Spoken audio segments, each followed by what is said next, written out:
අපි මේ ඉන්නේ කටගම්මේ. ඉතින් අපේ නඩේ දැන් පිටත් වෙන්න හදන්නේ. අපේ අන්තිම ඉතින් අපේ ගමනේ චාරිත්‍රය තමයි මේ අපි ඉෂ්ට කරන්නේ. කිසිම කෙනෙකුට කරදරයක් නැතුව අපි ගමන අවසන් කරන්න කතරගම දෙවියන්ගේ ආශිර්වාදය අනිවාර්යෙන් ලැබෙනවා.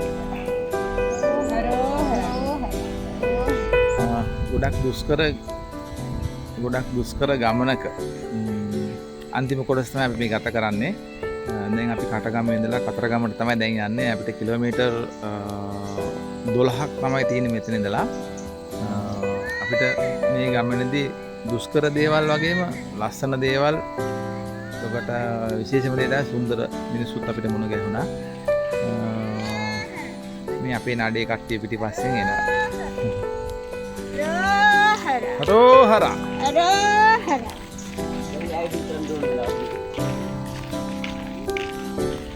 අපිට පැය 3ක් වගේ තමයි යන්නේ මේ කිලෝමීටර් 12 යන්න. අපි එක දිගටම යන්නේ පොඩක් මහන්සි නිසා අවුවත් ටිකක් තියෙනවා තැනින්.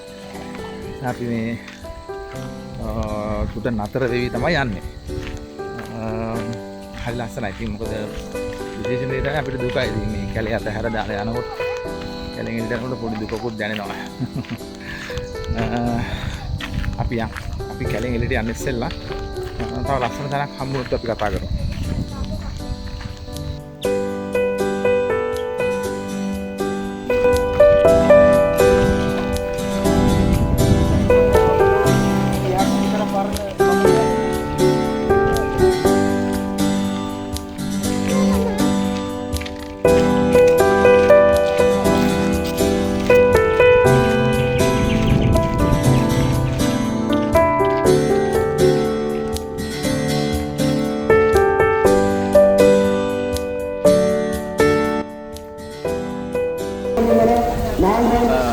අපි කටගම්මේ අපේ භූමිය පාස් කරලා මේ දැන් අපි කතරගම රෝඩක් කිට්ටු කරා. මෙතෙන්ට කියන්නේ කොච්චිපතාන.